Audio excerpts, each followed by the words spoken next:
buenas tardes. ¿Qué tal, amigos y amigas? Estamos en su espacio de entrevista en Informa TVX, primera edición. Lunes 7 de diciembre del año 2015. El tema que vamos a platicar, ya está con nosotros Marcos Rodríguez, secretario de Participación Ciudadana, Transparencia y Corrupción. Hablaremos sobre la lucha contra la corrupción en el país y la Semana de la Transparencia. Para contextualizarles un poco, amigos, la Asamblea General de las Naciones Unidas designó el 9 de diciembre como el Día Internacional contra la Corrupción.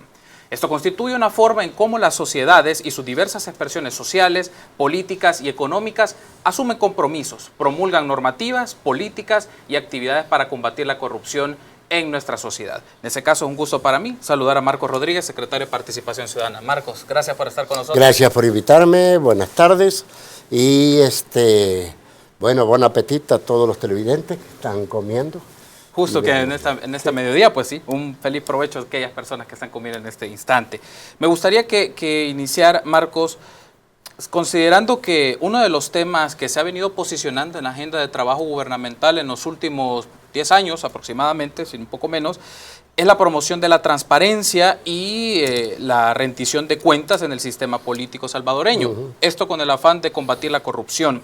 Para eso han surgido leyes, instituciones, se han conocido diversos casos que involucran a exfuncionarios públicos y la judicialización de algunos de estos casos con sentencia.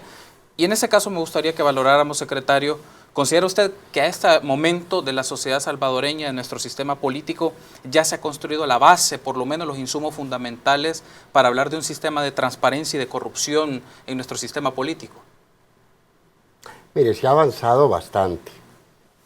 En realidad lo que ha hecho El Salvador es ponerse un poco a la altura de las exigencias globales o internacionales. Yo creo que es importante decir que los antecedentes no son tan lejanos, son 2009. Cuando en el año 2009 asume el expresidente Funes y nombra una subsecretaría de transparencia en la Secretaría para Asuntos Estratégicos, es el primer paso que se dio en muchísimos años. En el gobierno del expresidente Saca hay que reconocer que se formó el Tribunal de Ética Gubernamental por exigencias del Fomilenio I. Pero después nada. Y realmente hoy estábamos presentando nosotros una publicación que si la piden a la Secretaría la podemos hacer llegar, ¿no? De unas 70 páginas donde presentamos de manera muy ligera y escueta las 50 medidas que ha tomado la Secretaría para avanzar en transparencia. Entonces sí, usted tiene la ley de acceso a la información y a partir de la ley de acceso a la información tiene un montón de cosas. Por ejemplo, hoy el asunto de las declaraciones de probidad, ¿va? Que tanto, que son, que no son, que que aquí, eso se ha hecho público gracias a una resolución del Instituto de Acceso a la Información Pública. Jamás hubiera sido eso público hace 6 años atrás. Entonces, el país ha venido avanzando, hoy se rinde cuentas, antes no se rendía cuentas, ¿no? Hoy tenemos un expresidente en juicio, que es impensable hace 6 años atrás. Tenemos la remoción de un juez, en el caso del expresidente Flores, ¿verdad? Sí. Amén de que tenemos la Diela de Holguín, el caso FECEPE, Correos, ISTA, maternidades, y realmente es un conjunto enorme de casos que se están jugando. Quizás los televidentes van a tener al principio una percepción de que esto estaba peor de lo que pensaban, ¿no? Eso es natural, en Costa Rica pasó así cuando hubieron 2 expresidentes que fueron a juicio, ¿no? Pero en realidad, si durante el periodo anterior de gobierno fue el periodo de la ruptura, del cambio, del comienzo del cambio institucional, en este periodo es el destape, ¿verdad? Entonces tenemos que no solamente tenemos problemas con la declaración de probidad, sino que este fue el primer gobierno desde el año 1959 en que todos los funcionarios de alto nivel rindieron cuentas. Pero si agrega eso, los problemas con el pastor, ¿se acuerdan? Que encontraron con una pareja. Sí. Hoy tenemos un sacerdote y varios sacerdotes que son demandados. Tenemos la FIFA, sí, y 3 salvadoreños o 4 aparentemente involucrados. Ayer salió en un periódico sobre transferencias financieras hechas al expresidente Flores 2-3 años después de salir de presidente.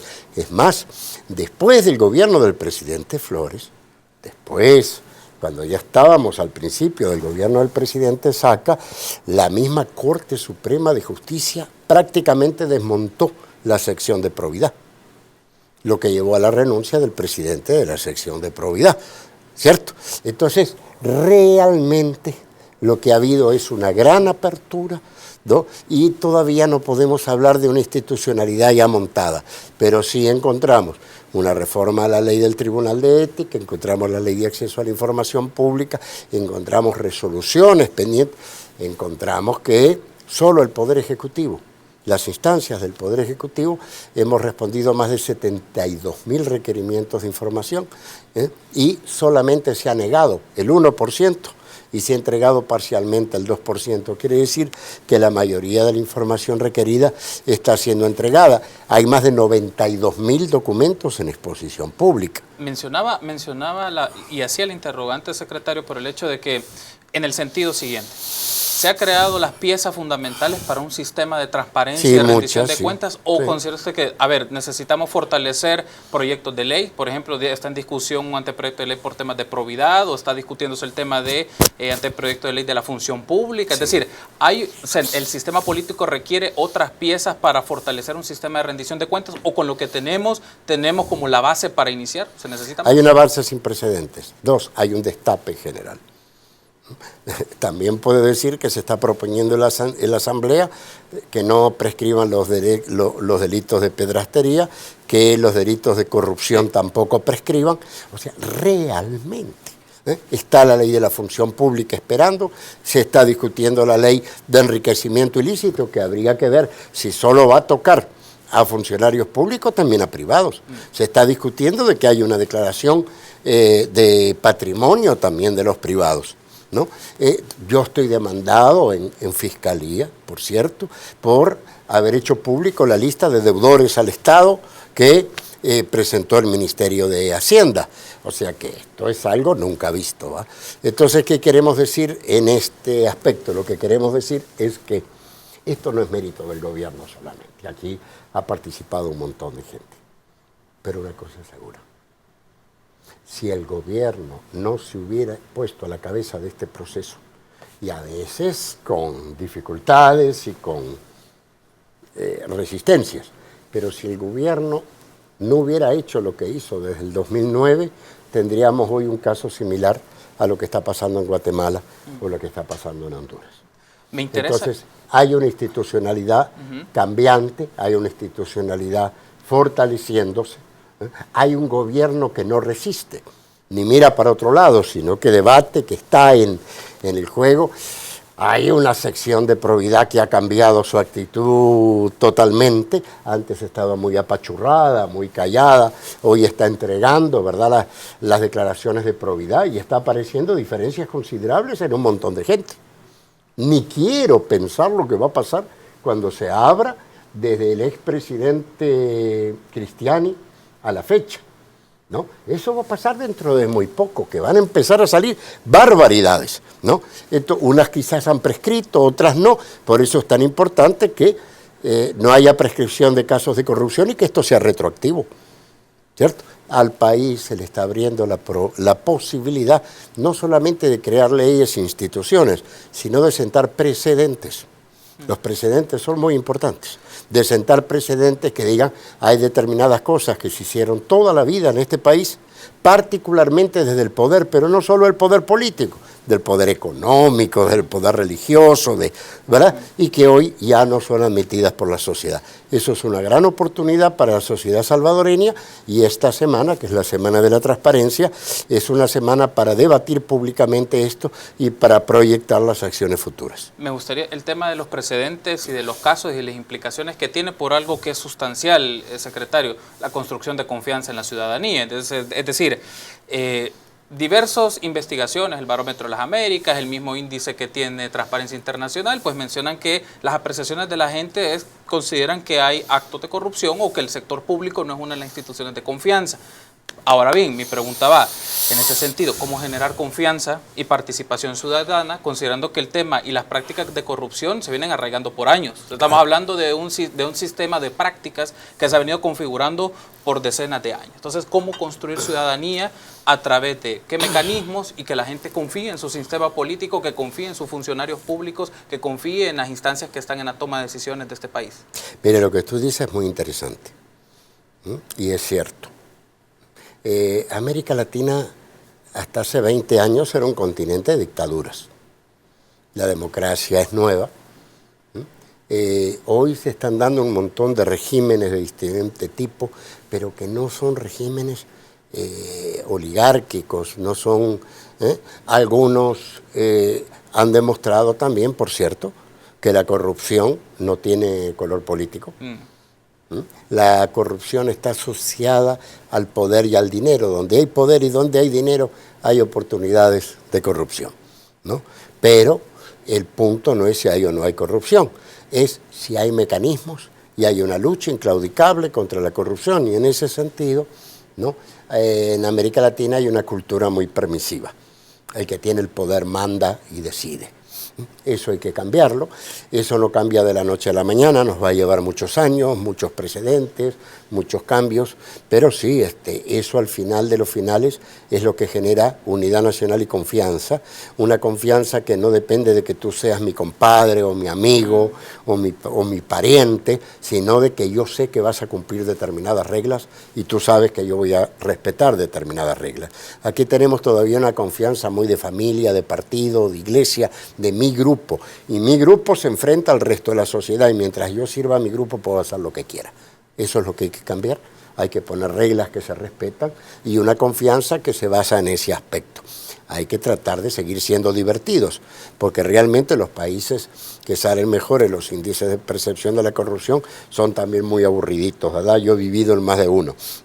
Hay que tratar de mantener la alegría, la solidaridad que tenemos los latinoamericanos entre nosotros, pero también hay que ser un poco más serio en el cumplimiento de determinadas reglas para tener una sociedad mejor. Tenemos que hacer la primera pausa, secretario, pero regresando tras la pausa me gustaría que hablemos que la corrupción no es solo un círculo de lo público, sino que toca lo privado, y me gustaría que hablemos un poco de las prácticas de corrupción de ámbitos que pueden estar en círculos que no son necesariamente lo público. O sea, y usted ha mencionado, estamos hablando FIFA, se habla fast food, se ha hablado otras instituciones sociales, entonces me gustaría que tras la pausa platiquemos sobre esto y sobre las actividades que se van a desarrollar esta semana, si le parece. Totalmente de acuerdo. Ok, vamos a hacer una pausa, amigos y amigas, y volvemos para seguir hablando de la transparencia y el combate contra la corrupción. Volvemos.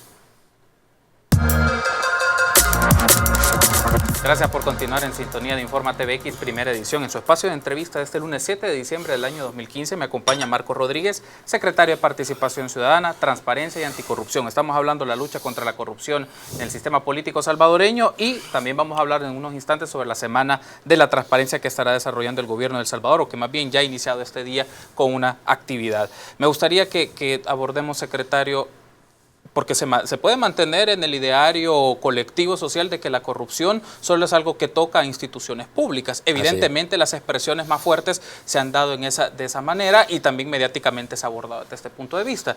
Pero me gustaría que habláramos un poco cómo los espacios no institucionales también se conectan con lo público para desarrollar actividades de corrupción. Bueno, el ejemplo está con la lectura de la resolución del caso Flores, la mención que hacía con instancias bancarias, o el caso de la FIFA que está en un ámbito de lo privado, pero que involucra a personalidades, actividades, personas. Es decir, ¿cómo en este caso investigar, analizar ese espacio no público, o si quiere llamémoslo privado, no institucional, donde se dan prácticas corruptas?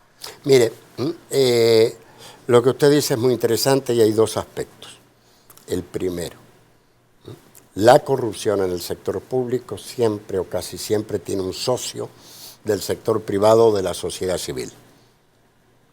Cuando un empresario paga para no pagar impuestos en aduana, como en el caso de la línea en Guatemala, sí, es un negocio entre sector privado y funcionarios públicos. Pero cuando una persona, como nosotros, le paga a un policía para que no le ponga la multa, ¿no? Es un negocio entre sociedad civil y sector público. Existe la gran corrupción y existe la pequeña corrupción, pero Ninguna es mejor ni peor que la otra, ¿verdad? Porque la gran corrupción se lleva millones y la chiquita descompone el sistema social. Entonces, la corrupción es engañar a la gente que le ha conferido una responsabilidad a una persona para beneficiarse personalmente o a su grupo de interés, llámese partido político, familia o iglesia. Entonces usted me dice, ¿y en una multinacional puede haber corrupción? Claro, si yo soy director de una multinacional, rompo las reglas y utilizo el dinero de los viáticos para comprar gente o prostitutas, claro que soy un corrupto. Y si soy pastor o soy sacerdote y aprovecho la situación de poder que tengo con los feligreses para aprovecharme de niños u otros, ¿es corrupción? Claro que es corrupción, porque estoy aprovechando una autoridad, un respeto, un poder que me ha sido conferido por un colectivo. De todos estos colectivos, el más importante es el país, el Estado. Pero hay colectivos de iglesia, hay colectivos de empresas. También en el Banco Mundial han sacado un presidente porque promovió a su novia, ¿verdad?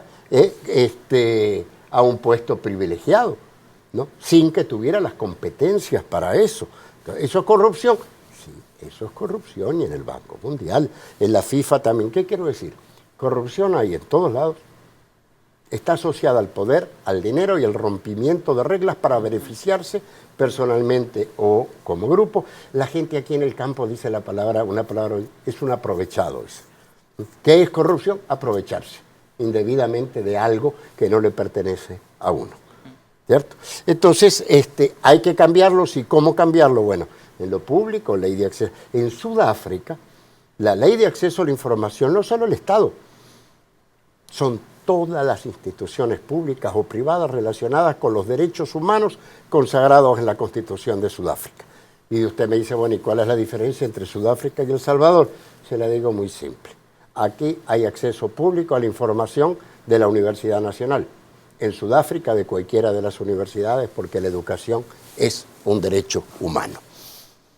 ¿Cierto? Entonces, hay leyes inclusive más amplias, a pesar que la de El Salvador es muy fuerte, pero El Salvador solo toca recursos públicos en lo que tiene que ver con entrega a privados. Ahora, no pagar impuestos también es un delito que afecta la confianza de la ciudadanía, porque nadie quiere ir, el impuesto siempre es una carga, por eso se llama impuesto, nadie lo paga porque quiere. Va la gente cargando una piedra de impuesto, sobre todo los asalariados que no tienen SAFE, no tienen por dónde, y después llega alguien y compra en el supermercado, compra un carro, no paga impuestos, se beneficia de... Entonces, claro, esa persona no va cargando y es una forma también de engañar la confianza y las reglas sociales. Entonces, a veces implica, por ejemplo, yo soy un convencido que hay que cambiar el código tributario. ¿Cierto? Debe ser transparente, uno debe saber quién paga impuestos y quién no. Soy un convencido que hay que declarar patrimonio. Y usted me dice, ¿y por qué? Porque en El Salvador, aunque usted no lo crea, no hay impuesto al patrimonio. Y el impuesto a patrimonio no es transferible al consumidor, porque usted no está grabando una actividad productiva, lo que está grabando es la riqueza. Sin embargo, en El Salvador, ese impuesto que parece tan obvio que usted no lo puede transferir al consumidor, no existe. Pero no solamente no existe eso, sino que del 2010 a la fecha, por mayoría parlamentaria, se decidió que ni siquiera hay que declarar el patrimonio. Y usted me dice, bueno, ¿y para qué quiere declarar el patrimonio? Muy simple, porque si usted tiene una fábrica o una empresa que durante 6, 8 años da pérdida, y en ese mismo periodo compró 40 casas, cualquiera le pregunta, bueno, ¿y cómo está comprando las casas? Sí, su empresa está dando pérdidas. Es lo mismo que con la declaración de probidad. Dígame, usted declaró esto en la entrada, declaró esto en la salida. Bueno, ¿de dónde le salió la plata, pues? Sí. Sí. Entonces, sirve justamente para triangular y conocer ese tipo de información. Se necesita institucionalidad y leyes para los funcionarios, en primer lugar, pero también para otros sectores que tienen poder en la sociedad, absolutamente.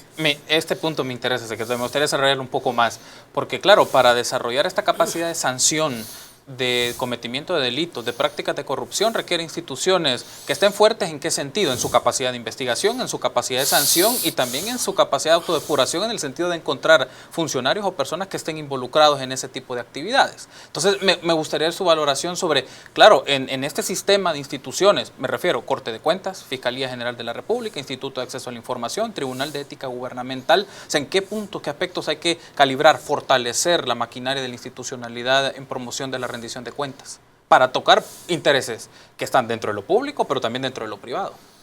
No, usted tiene toda la razón. Si quiere cambiamos, yo pregunto y usted responde. Pero es como usted dice, realmente el punto clave es la capacidad que tienen las instituciones de tener personas apropiadas, mecanismos, autodepurarse, porque árbol que no se echa poda no da frutos. ¿Cierto? Eso es en todos lados, ¿no? Y eso es un reto que todavía está pendiente, pero bendito Dios, cuando yo entré al gobierno en la Secretaría para Asuntos Estratégicos con Jato Asbun, el punto era la transparencia en el gobierno. Querían la cabeza de Saca, me olvido. Queremos a Saca, ¿no? Después fue la Asamblea Legislativa con los cuadros, los viajes, ¿cierto? Pero siempre focalizado, hasta que ahora viene el gran reventón, aparecen curas, pastores, empresarios, y se va viendo que lo que usted dice es cierto. No es solamente un problema del Ejecutivo, no es solamente un problema legislativo, es de las instituciones contraloras. Y después ahora está pasando algo que es más bonito, la corrupción no es bonita, lo que es bonito es el destape, ¿verdad? Es decir, lo que está pasando ahora, ¿no?, es que usted ve un juicio como el del expresidente Flores y todo el mundo dice, no, aquí no va a pasar nada, aquí está amarrado, aquí le pusieron a este juez, y de repente empieza la presión pública, la visibilidad, los periodistas, los canales alternativos como porque también hace 10 años había 2 o 3 y eran del mismo dueño. Entonces existen las redes sociales, lo que ustedes no publican al rato está circulando en las redes sociales. Es decir, realmente ha cambiado no solamente la actitud, sino las condiciones materiales de la sociedad. Y cuando quiere usted acordar, sustituyen al juez del caso Flores, el fiscal le pide determinadas acusaciones y va el juez y le hace trabajo al fiscal. O sea, que el juez demanda por lavado de dinero sin que lo hubiera pedido el fiscal. Una maravilla. ¿Qué quiere decir esto? Nadie controla esto. Y eso es un gran avance para la sociedad, porque una de las características de la democracia es que ningún grupo de interés tiene control total sobre la sociedad, sino que el poder está repartido en distintos sectores. Y si usted me dice, bueno, ¿y eso cómo sucedió? ¿Por qué sucedió eso? Muy simple, porque en el año 2009 se desamarró el paquete. En este país había un paquete amarrado por los poderes fácticos, y la chonga que amarraba era el cable telefónico de Casa Presidencial. Se desamarró ese paquete porque surgió un gobierno que ya no pertenecía a los grupos que controlaron históricamente el poder. Y no miento, una vez le pregunté a un empresario francés y a un peruano tomando una cerveza, mirá, no han expropiado a nadie. Digo, ¿por qué están tan bravos? Me dice, porque hoy hablan por teléfono y no conocen al que está del otro lado. ¿Cierto? Pero esa es la democracia, cuando uno no conoce al que está del otro lado, o sea, no le puede pedir un favor ni le puede decir qué es lo que va a hacer.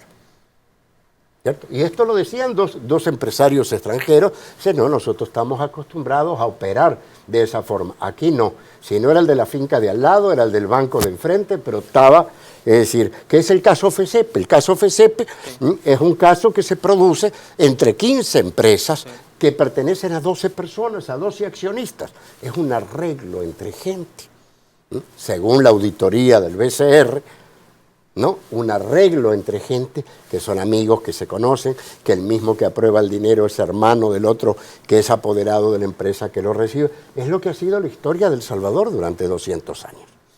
Entonces, eso cambia, se desamarra el paquete, ¿no? Y las cosas empiezan a salir por todos lados. ¿Esto soluciona las cosas? No, esto no soluciona nada. Esto lo que permite es que haya visibilidad social del problema. Hoy hay que seguir trabajando, como dice usted, creando la institucionalidad y también la ética de las personas en función de ya no prestarse para cosas que antes no le quedaba más remedio que prestarse por necesidad o por vivianes. Secretario, me gustaría que hablemos un poco de las actividades que se van a estar desarrollando esta semana. En particular, no menciono estas dos, no por decir que sean las más importantes, sino en general. Por ejemplo, el martes 8 se va a desarrollar el encuentro de asambleas ciudadanas. Y el lunes 15, junto a la Secretaría Técnica de Planificación, se presentará una plataforma informática que permitirá la transparencia en la contratación de personal por el gobierno. Me interesa particularmente marcar estas dos. La primera, en asambleas ciudadanas, porque se puede ser interesante un ejercicio de construcción desde abajo, me refiero a los ciudadanos. Y en el caso de la plataforma de información sobre los empleados públicos, interesa por el tema de que siempre es uno de los aspectos que se genera contrariedad. Mire, lo primero que hay que decir, en honor a la verdad, es que esta semana están desarrollando actividades un montón de organizaciones. Sí. El Instituto para Acceso a la Información Pública, el Tribunal de Ética, FUSADES y su grupo promotor, ¿verdad? Y el gobierno, o sea, que es muy interesante. Me acuerdo, cuando yo estaba en la FUNDE, que era el encargado de transparencia, el conecte con Transparencia Internacional, sacamos un campo pagado, eso era todo lo que sucedía el día 9. Estoy hablando de hace 6 años, 7, no estoy hablando de hace 40 años.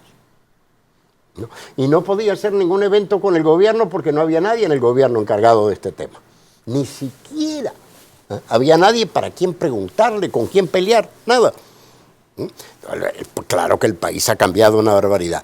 Entonces mañana tenemos una actividad, ¿no? En el que hoy tuvimos una actividad en la que presentamos los avances, por eso yo estoy hablando más de los problemas y los avances. Mañana vamos a tener una actividad muy interesante, con unos 1.500 delegados de distintos municipios del país que van a acompañar en asambleas ciudadanas permanentes el plan quinquenal. Y eso es muy importante porque la transparencia no solamente es importante para prevenir la corrupción, también es importante para darle calidad a la democracia. Cuando la gente no tiene información, ¿qué hace? Pide lo que necesita. Agua, energía eléctrica, calles, el menú ya lo conoce. Pero ya siempre piden lo mismo. Pues sí, hombre, si no tienen información, no saben qué es lo que hay, lo que no hay. Entonces es muy importante esta actividad de mañana porque se está haciendo un verdadero tejido de participación ciudadana y a nivel local, a nivel de la comunidad, a nivel del municipio, a nivel del departamento. El sábado vamos a discutir, por cierto está invitada Berta de León, Berta de León, sí. El ministro Gerson Martínez. Sí. El día 9 vamos a discutir, bueno, si no es CICIG, ¿qué? Es lo que usted preguntaba.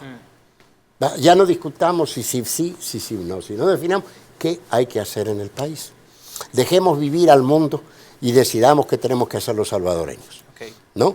Después vamos a presentar también el día jueves la plataforma una plataforma que nos va a servir para transparentar el acceso al servicio público. Mira, todo el mundo sabe que en este país vale más una buena relación personal o familiar que las mejores credenciales académicas.